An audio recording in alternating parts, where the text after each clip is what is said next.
नमस्कार, आप देख रहे हैं जे प्राइम भारत और मैं हूं आपके साथ ज्योतिका। आइए रुक करते हैं खबर की ओर।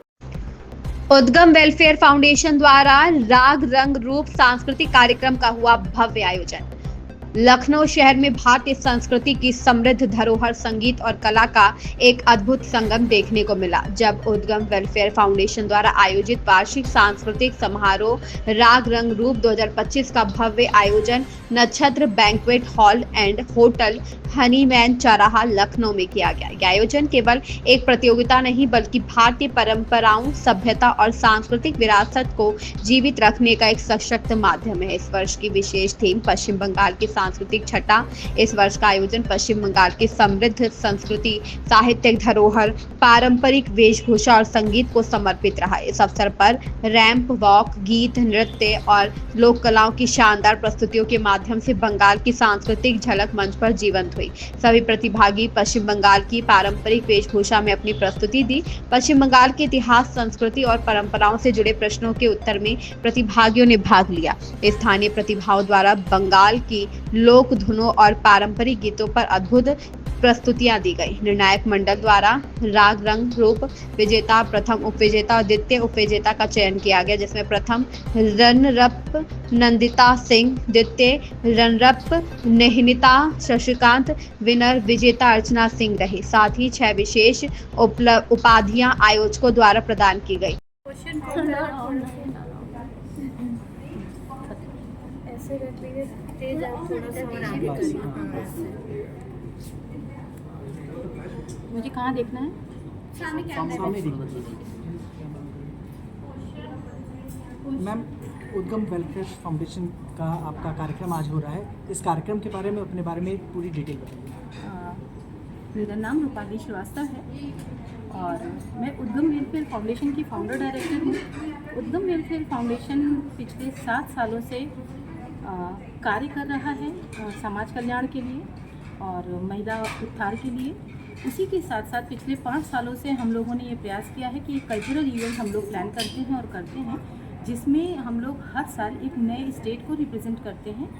तो पहले के सालों में हम लोगों ने हरियाणा को, चंडीगढ़ को, हरियाणा को, हिमाचल को, राजस्थान को और तमिल को हम लोगों ने रिप्रेजेंट किया है। और इस साल हम लोगों की जो थीम है वो वेस्ट बंगाल है और इसके अंतर्गत अभी जो कार्यक्रम रनिंग है, स्टार्ट है, आप लोग देखते जाएंगे कि सभी महिलाएं आपको पारंपरिक वेस्ट बंगाल की वेशभूषा में मिलेंगी। संभवतः भाषा भी उन लोगों ने उसकी ऑप्ट की है और पूरा प्रयास रहता है कि जो भारत की विविधता में एकता है, सबसे पहला प्रयास ये है कि उसको जनमानस तक पहुंचाया जा सके, क्योंकि भारत अपने आप में इतना सुंदर है कि उसके बाहर जो वेस्टर्न कल्चर है उसको हम लोगों को ऑप्ट करने की ज़रूरत नहीं पड़ेगी अगर हम अपने कल्चर को पूरी तरीके से जान सकें। उसमें बहुत सुंदरता है, उसमें बहुत सारी विविधता भी है, तो पूरा प्रयास हमारा है कि हम उसको कर सकें।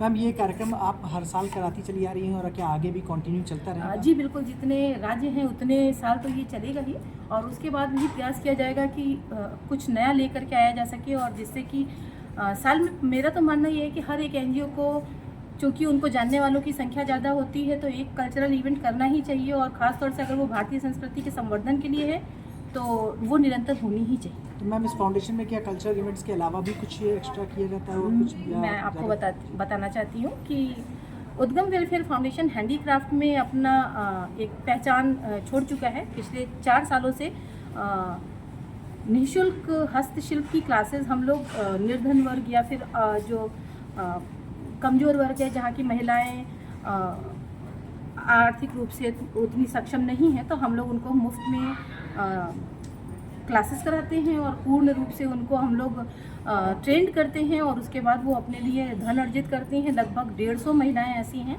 जो उद्गम के संग आज जुड़ी हुई हैं और जो कि आप कह सकते हैं कि जो वंचित वर्ग है वहाँ से वो बिलोंग करती हैं और हम लोगों ने उनको ना सिर्फ 6 महीने की ट्रेनिंग दी है और आज वो बहुत अच्छी तरीके से अपने लिए स्वयं धर्म अर्जित करती हैं।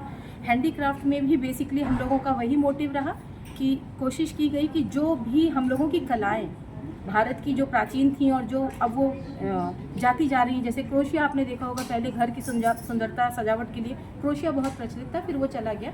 हम लोगों ने क्रोशिया का वापस मॉडरेट रूप में लेकर के आए हैं। मैक्रम आर्ट है उसको लेकर के आए हैं। इसी के संग बीड्स पे, प्रीमियम क्वालिटी पर्स बैग पे हम लोग काम कर रहे हैं। और इससे जो हमारी बालिकाएं हैं जो असक्षम वर्ग से आती हैं या थोड़ा ऐसे परिवारों से आती हैं जो अपने लिए उतना सामर्थ्य नहीं रखती हैं कि अपने ट्रेनिंग खुद कर सकें, वो बाकायदा पैसे अर्जित कर रही हैं। मैम, कला और संस्कृति में समाज में बढ़ावा देने के लिए यह योजना कितना महत्वपूर्ण है? देखिए, कितनी महत्वपूर्ण है ये मुझे नहीं पता है, लेकिन मैं ये ज़रूर जानती हूँ कि हर एक व्यक्ति को समाज में एक प्रयास ऐसा ज़रूर करना चाहिए। मैं अपने प्रयास कर सकती हूँ और मैं पूरी अपनी शिद्दत से ये प्रयास कर रही हूँ कि जो भी संस्कृति के बढ़ावे के लिए एक पॉजिटिव स्टेप लिया जा सकता है वो हमारी संस्था जरूर ले। Thank you. इस खबर में बस इतना ही। बने रहिए जे प्राइम भारत के साथ।